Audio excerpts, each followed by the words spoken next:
Good morning to all of you.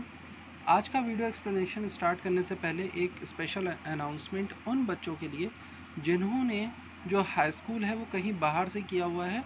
उनको ये बार बार बोला गया है कि आप अपनी जो टीसी है वो सबमिट कर दीजिए। तो आज उसकी लास्ट डेट है।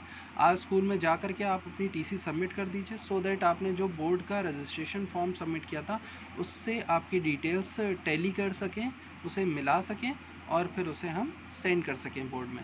एंड सेकेंड अनाउंसमेंट उन बच्चों के लिए जिन्होंने मुझे या मैम पूनम मैम को जो अपना बोर्ड रजिस्ट्रेशन का फॉर्म है वो सबमिट नहीं किया है, वो मैंने ग्रुप में कल डाल दिया था दोपहर में। वहाँ से प्रिंट आउट निकलवा करके उसे आज ही जा करके स्कूल में सबमिट कर दें, अदरवाइज़ आपका बोर्ड का जो रजिस्ट्रेशन है वो नहीं हो पाएगा।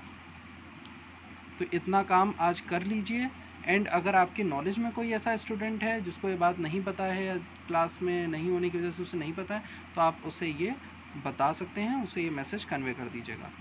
अब स्टार्ट करते हैं आज का एक्सप्लेनेशन। तो कल के एक्सप्लेनेशन में हमने सॉलिड, लिक्विड और गैस यानी कि ठोस, द्रव एवं गैस के मध्य में कुछ हमारे मुख्य जो अंतर होते हैं, जो कुछ इंपॉर्टेंट डिफरेंसेस होते हैं प्रॉपर्टीज़ के बेसिस पर, वो पढ़े थे। आज के एक्सप्लेनेशन में हम ये जो हमारे जितने भी फेस होते हैं, जितनी भी हमारी अवस्थाएं हैं, हम जानते हैं कि ये क्या होते हैं, एक दूसरे में इंटर कन्वर्टेबल होते हैं, यानी कि एक दूसरे में क्या हो सकते हैं, परिवर्तित हो सकते हैं। जैसे सॉलिड जो है वो लिक्विड में, सॉलिड गैस में, लिक्विड सॉलिड में, ये सब एक दूसरे में इंटर कन्वर्टेबल होते हैं। तो आज हमें इन्हीं फेसेस के ट्रांजिशन यानी कि इनकी प्रावस्था, इनकी अवस्था के परिवर्तन के बारे में पढ़ना है। साथ में गलनांक तथा क्वथनांक यानी कि melting point and boiling point, ये क्या होता है, इसके बारे में हमें पढ़ना है। तो यहाँ पर एक छोटा सा डायग्राम आपको दिख रहा होगा जिसमें लिखा हुआ है सॉलिड, लिक्विड, गैस। इस डायग्राम में जितनी भी इन्फॉर्मेशन है वो सब हमें पता है, हम पढ़ के भी आए, लेकिन एक बार फिर से इसको देख लेते हैं। क्या है कि सॉलिड जो है, देखिए, लिक्विड में कन्वर्ट हो रहा है, यानी कि जो आपका ठोस होगा वो द्रव में कैसे परिवर्तित होता है, जब सॉलिड क्या होता है, उसकी मेल्टिंग की जाती है, यानी कि जब हमारा ठोस गलता है तो वो द्रव बन जाता है। ठीक उसी तरह से जो द्रव है वो जब फ्रीज होता है, जब जमता है, जब उसका हिमीकरण किया जाता है, तो वो क्या बन जाता है, वापस से सॉलिड, यानी कि जो द्रव है वो ठोस बन जाता है।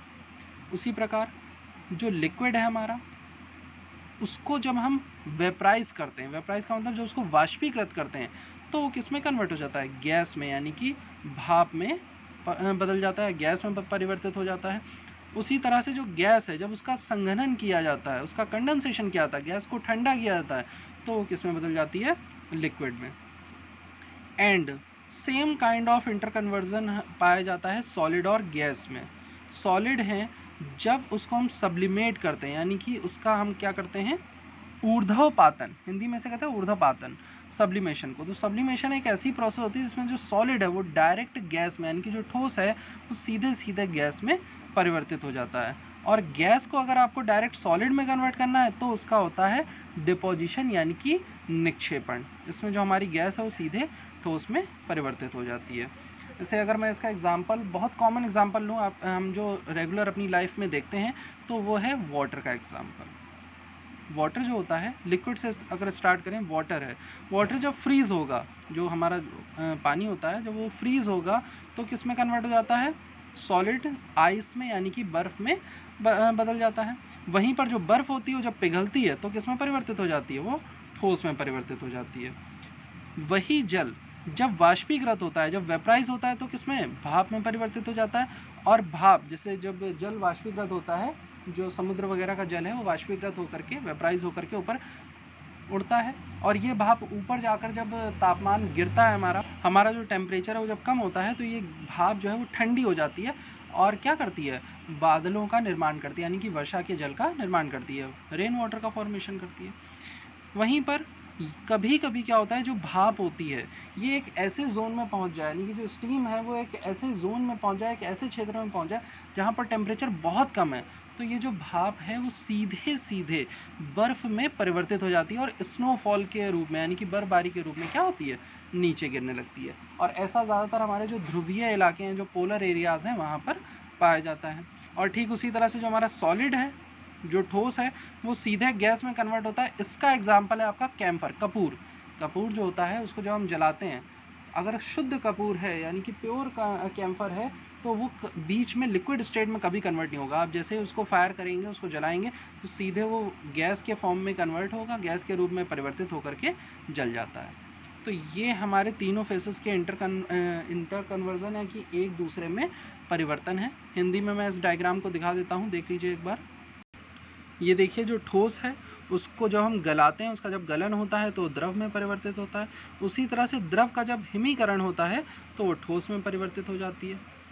द्रव का जब वाष्पीकरण होता है, देखिए एरो वाष्पीकरण में लगा हुआ है, वाष्पीकरण जब होता है तो द्रव जो है वो गैस में परिवर्तित हो जाता है। और गैस का जब संघनन होता है, गैस को जब ठंडा करते हैं तो वापस से द्रव बन जाती है। कभी कभी गैस जो है ठंडी करने पर सीधे सीधे ठोस में परिवर्तित हो जाती है, तब इस प्रक्रिया को निक्षेपण कहते हैं। और वहीं पर कभी कभी हमारा ठोस जो है वो सीधे सीधे गैस में परिवर्तित हो जाता है, तो उसे हम कहते हैं ऊर्ध्वपातन। तो ये हमारी जो है अभिक्रियाएं होती हैं जिसमें जो तीनों हमारी पदार्थ की अवस्थाएं हैं वो एक दूसरे में परिवर्तित हो जाती हैं। अब बात आती है कि ऐसा होता क्यों है। तो इसका जो सबसे इम्पोर्टेंट जो रीज़न है, जो सबसे मुख्य कारण है, वो है या तो राइज इन टेम्परेचर और या फिर डिक्रीज इन टेम्परेचर, यानी कि या तो ताप में वृद्धि होगी या ताप में कमी होगी। अगर ताप में वृद्धि होती है, टेम्परेचर राइज होता है, तो सॉलिड लिक्विड में, लिक्विड गैस में, या सॉलिड डायरेक्ट गैस में कन्वर्ट होगा।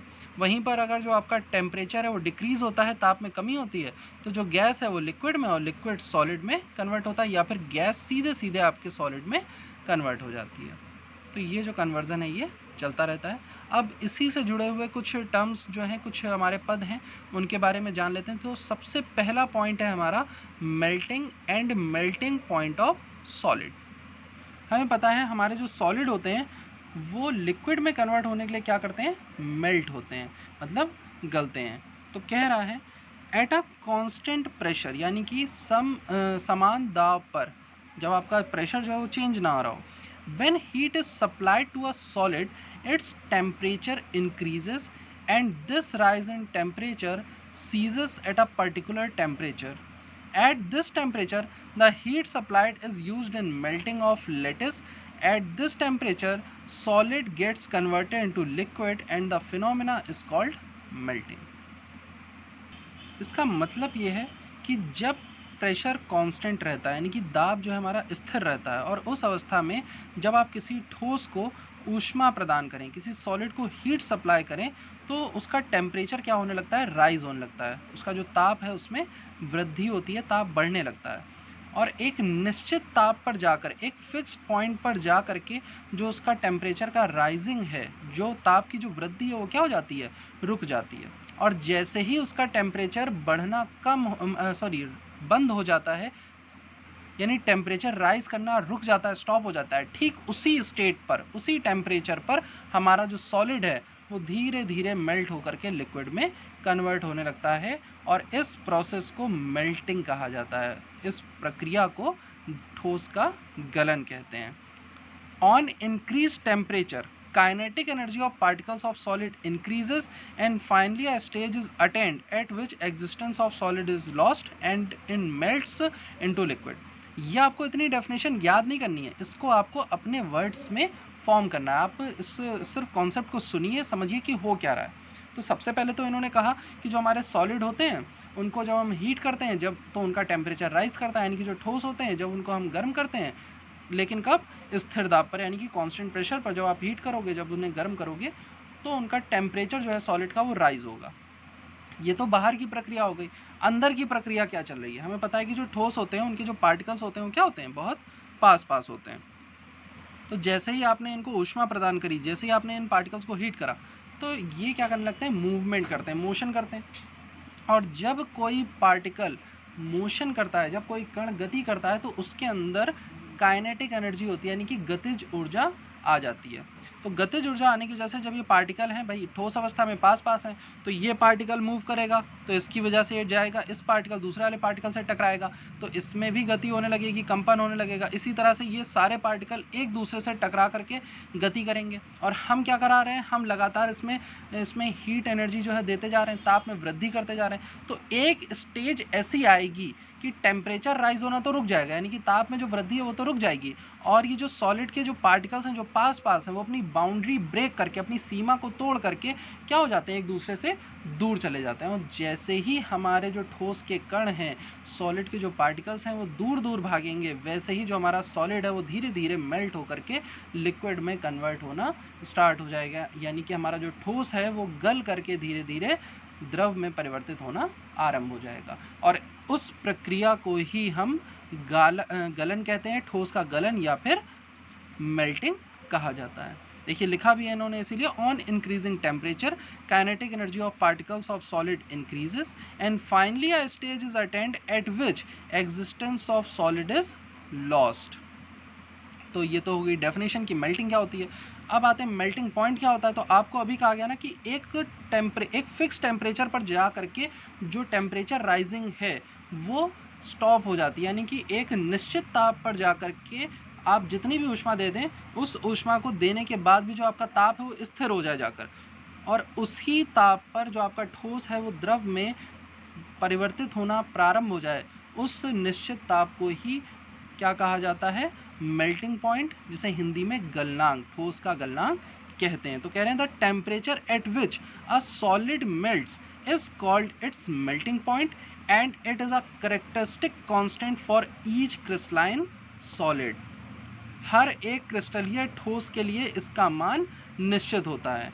जैसे आइस के लिए पॉइंट फिक्स है कि 0 डिग्री सेल्सियस पर जो आइस है वो मेल्ट होना स्टार्ट होती है, 0 से ज़रा सा भी कम है तो वो आइस ही रहेगी, लेकिन 0 से जैसा भी थोड़ा भी इंक्रीज़ हुआ तो वैसे ही वो क्या करने लगती है, मेल्ट करने लगती है। फिर बात आती है कि आपने क्या किया, आपने सॉलिड को मेल्ट करने के लिए कुछ हीट दी, उस हीट को क्या कहते हैं, यानी कि जो आपने ऊष्मा दी उस ऊष्मा को क्या कहते हैं। तो कह रहे हैं the heat required to melt 1 gram of solid into liquid at its melting point is called its latent heat of fusion. किसी 1 ग्राम ठोस को, 1 ग्राम सॉलिड को उसके गलनांक पर, उसके मेल्टिंग पॉइंट पर द्रव में परिवर्तित करने के लिए आपको जितनी भी ऊष्मा देनी पड़े, लिक्विड में कन्वर्ट करने के लिए आपको जितनी हीट देनी पड़े, वो हीट कहलाती है latent heat of fusion. Latent heat का मतलब होता है गुप्त ऊष्मा। गुप्त ऊष्मा क्यों? क्योंकि ये ऊष्मा कभी दिखाई नहीं देती, दिखाई मतलब आप इसे महसूस भी नहीं कर सकते हैं, ये धीरे धीरे जा करके इसका काम ये होता है कि जो कण हैं, जो पार्टिकल्स हैं, उन्हें दूर करना। इसीलिए कभी भी इस ऊष्मा की वजह से जो आपका पदार्थ होता है उसके ताप में वृद्धि आपको देखने को नहीं मिलती है, टेम्परेचर में जो राइजिंग है वो आपको देखने को नहीं मिलेगी। यहीं पर एक और इम्पॉर्टेंट पॉइंट आपको क्या पढ़ना है कि कुछ सॉलिड ऐसे होते हैं मतलब दो solids whose volume changes with temperature. कुछ हमारे सॉलिड ऐसे होते हैं जिनका वॉल्यूम जो है वो टेम्परेचर के साथ साथ चेंज होता है। तो ऐसे सॉलिड जो होते हैं उनका मेल्टिंग पॉइंट, यानी उनका जो गलनांक है वो प्रेशर पर भी डिपेंड करता है, यानी कि दाब पर निर्भर होता है। अब इनमें भी कह रहे हैं कि दो solid whose volume increases with increase in temperature. मतलब यहाँ तो हमने कहा कि सॉलिड जो होंगे अगर उनकी वॉल्यूम चेंज हो, यानी कि जो ठोस है अगर उनका आयतन ताप के बदलने पर बदलता है, तो ऐसे जो हमारे ठोस होते हैं उनका गलनांक दाब पर निर्भर करता है। तो भाई बदलना, जो परिवर्तन है वो तो दो प्रकार का होता है, या तो बढ़ेगा या तो घटेगा। तो कह रहे हैं कि जब सॉलिड का वॉल्यूम इंक्रीज करे विद इंक्रीज इन टेम्परेचर, यानी कि ताप बढ़ाने पर आपके ठोस का आयतन बढ़े, तो ऐसे केस में जो मेल्टिंग पॉइंट होता है, जो गलनांक होता है, वो प्रेशर बढ़ाने पर बढ़ता जाता है। On the other hand the solid whose volume decrease with rise in temperature, ऐसे ठोस जिनका जो आयतन है ताप बढ़ाने पर कम होता है, उनका गलनांक दाब बढ़ाने पर भी क्या होगा, कम होगा। तो कह रहे their melting point decreases with increase in, यहाँ पर टेम्परेचर की जगह क्या आ जाएगा, प्रेशर। तो ये पॉइंट ध्यान रखेंगे कि हमारे पास कुछ सॉलिड ऐसे भी होते हैं जिनको जब हम टेम्परेचर इंक्रीज करते हैं या डिक्रीज करते हैं, कुछ भी करते हैं, टेम्परेचर चेंज करते हैं, तो उनका वॉल्यूम चेंज होता है। तो ऐसे सॉलिड का जो मेल्टिंग पॉइंट है वो उनके प्रेशर पर भी, एटमॉस्फेयर के प्रेशर पर भी डिपेंड करता है, यानी कि जो हमारा वातावरण का जो दाब होता है उस पर निर्भर करता है। और किस तरह से निर्भर करता है, तो दो पॉइंट क्या है कि अगर आपके सॉलिड का जो वॉल्यूम है, अगर आपके ठोस का आयतन ताप बढ़ाने पर बढ़ता है, तो उसका गलनांक भी, उसका मेल्टिंग पॉइंट भी प्रेशर बढ़ाने पर बढ़ेगा। लेकिन अगर आपके सॉलिड का जो वॉल्यूम है, जो आयतन है आपके ठोस का, वो टेम्परेचर बढ़ाने पर कम हो जाता है, तो उस अवस्था में जब आप दाब बढ़ाएंगे, जब प्रेशर बढ़ाएंगे, तो उसका मेल्टिंग पॉइंट कम हो जाएगा।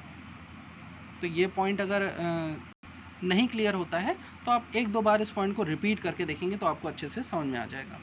Now they are saying that during melting of solid temperature does not rise. जब सॉलिड मेल्ट हो रहा होता है, जब गल रहा होता है जो ठोस होता है, तब उस समय उसके ताप में वृद्धि नहीं होती है। रीज़न क्या है अभी आपको बताया गया, क्योंकि जो आप एनर्जी देते हैं, जो आप हीट एनर्जी उसे देते हैं, ऊष्मा जो प्रदान करते हैं, वो सिर्फ और सिर्फ जो आपके पार्टिकल हैं उन्हें दूर करने में उपयोग हो जाती है। इसीलिए उसके ताप में कोई वृद्धि यानी कि टेम्परेचर में कोई राइजिंग नहीं होती है। तो ये था हमारा पहला point, melting and melting point of solid, यानी कि गलनांक एवं गलन। अब इसी को मैं हिंदी में एक्सप्लेन कर देता हूँ हिंदी के नोट्स के थ्रू, देन उसके बाद हम अपने नेक्स्ट कॉन्सेप्ट को समझेंगे। तो देखिए क्या कह रहे हैं, स्थिर दाब पर जब किसी ठोस को ऊष्मा दी जाती है तो उसका ताप बढ़ने लगता है। यानी किसी भी आप ठोस को, जैसे आपकी बर्फ़ ही है, उसको स्थिर दाब पर, यानी कि प्रेशर में कोई चेंज ना हो, तो उस कंडीशन में जब आप उसको क्या करेंगे, हीट करेंगे, आप उसको ऊष्मा देंगे, तो उसका ताप जो है वो बढ़ने लगता है। और एक निश्चित ताप पर उसकी ताप वृद्धि रुक जाती है। मतलब आप हीट तो देते रहेंगे लेकिन टेम्परेचर राइज नहीं होगा, ऊष्मा आप प्रदान करते रहेंगे लेकिन तापमान नहीं बढ़ेगा। और उसी ही तापमान पर, उसी टेम्परेचर पर जो आपका ठोस है वो द्रव में परिवर्तित होना आरंभ हो जाता है। तो कह रहे हैं चूंकि इस ताप पर दी गई ऊर्जा ठोस के जालक को पिघलाने में प्रयुक्त होती है और इस ताप पर ही ठोस द्रव में परिवर्तित होता है। यह क्रिया ठोस का गलन कहलाती है। अब ये तो बाहर की प्रोसेस हो गई, अंदर की प्रोसेस क्या, अंदर की प्रक्रिया क्या चल रही है उस अणु के अंदर। तो कह रहे हैं ताप वृद्धि पर ठोस के जो घटक कण होते हैं, जो कण होते हैं ठोस के, उनकी गतिज ऊर्जा बढ़ जाती है तथा एक अवस्था वह आ जाती है जिस पर ठोस का जालक अपना अस्तित्व खो देता है और पिघलकर द्रव में परिवर्तित हो जाता है। माने सॉलिड के जो पार्टिकल्स होंगे वो पास पास होंगे, जो ठोस हैं उनके कण पास पास होंगे। जब आप इन्हें ऊष्मा प्रदान करेंगे तो इन ठोस के कणों में कंपन होने लगता है, ये गति करने लगते हैं और इनके अंदर गतिज ऊर्जा आ जाती है। और एक समय ऐसा आता है कि इनकी जो गतिज ऊर्जा है वो इतनी बढ़ जाती है कि ये जो पार्टिकल्स हैं ये एक दूसरे से क्या चले जाते हैं, दूर दूर चले जाते हैं और उसी ताप पर, उसी टेम्परेचर पर जो आपका ठोस है वो द्रव में परिवर्तित हो जाता है। सेकेंड पॉइंट, वह निश्चित ताप जिस पर ठोस का गलन होता है, यानी कि वही टेम्परेचर, वही ताप जिसमें ऊष्मा देने पर भी ताप में कोई वृद्धि ना हो, ताप स्थिर हो जाए, रुक जाए, बढ़ना रुक जाए, तो उसी ताप पर ठोस जो है वो उसका गलन हुआ था, ठोस द्रव में परिवर्तित हुआ था और इस ताप को ही ठोस का गलनांक कहा जाता है। प्रत्येक क्रिस्टलीय ठोस के लिए इसका मान निश्चित होता है, जैसे कि बर्फ के केस में ये 0 डिग्री सेल्सियस माना जाता है। थर्ड पॉइंट है कि 1 ग्राम ठोस को उसके गलनांक पर द्रव में परिवर्तित करने के लिए आवश्यक ऊष्मा की मात्रा ठोस की गलन की गुप्त ऊष्मा कहलाती है। आपको किसी ठोस को जो है द्रवित करना है, द्रव में परिवर्तित करना है, तो उसके लिए आपको ये पता होना चाहिए ना कि आप कितनी ऊष्मा प्रदान करें। तो उसके लिए ही आपको बता रहा है कि आप ऐसे मान लीजिए कि अगर 1 ग्राम ठोस है तो 1 ग्राम ठोस को द्रव में परिवर्तित करने के लिए जितनी भी ऊर्जा की आवश्यकता होगी वो ऊर्जा क्या कहलाएगी, गलन की गुप्त ऊष्मा। और ये हर ठोस के लिए क्या होती है, निश्चित होती है। जैसे आप नेट में टेबल के थ्रू देख भी सकते हैं, सारणी में आपको मिल जाएगा, आप इंटरनेट पे अगर चेक करेंगे तो।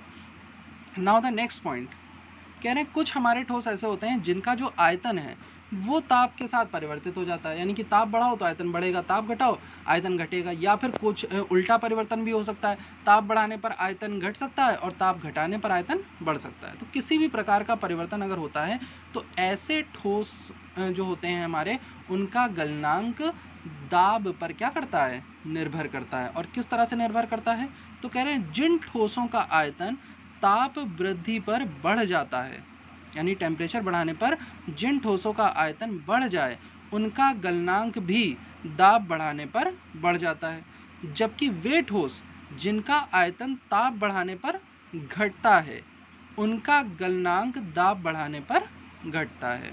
तो ये पॉइंट जो है इसे अच्छे से ध्यान कर लीजिएगा। एंड लास्ट पॉइंट है कि ठोस के गलन की प्रक्रिया के समय ताप वृद्धि रुक जाती है। आपको बताया था ना कि जब ठोस जब गलित होने लगता है, जब गलने लगता है, तो उस समय ऊष्मा देने पर भी उसकी ताप में कोई वृद्धि नहीं होती है, क्योंकि उस समय जो ऊष्मा दी जा रही होती है वो ऊष्मा गतिज ऊर्जा में वृद्धि नहीं करती, वरन अंतराकणीय बलों को तोड़ने में प्रयुक्त होती है। मैंने दिखाया ना, यहाँ जो पार्टिकल जो पास थे, जो कण पास थे, उन्हें दूर करने में वो ऊष्मा क्या हो जाती है, उपयुक्त हो जाती है, इसीलिए उसके ताप में कोई वृद्धि नहीं होती है। तो ये था हमारा आज का मुख्य बिंदु, ठोसों का गलन तथा उनका गलना। अब नेक्स्ट जो हमारा एक्सप्लेनेशन है द्रवों का हिमीकरण तथा हिमांक, यानी कि फ्रीज एंड फ्रीजिंग पॉइंट, ये हम कल के एक्सप्लेनेशन में समझेंगे। Okay class, thank you.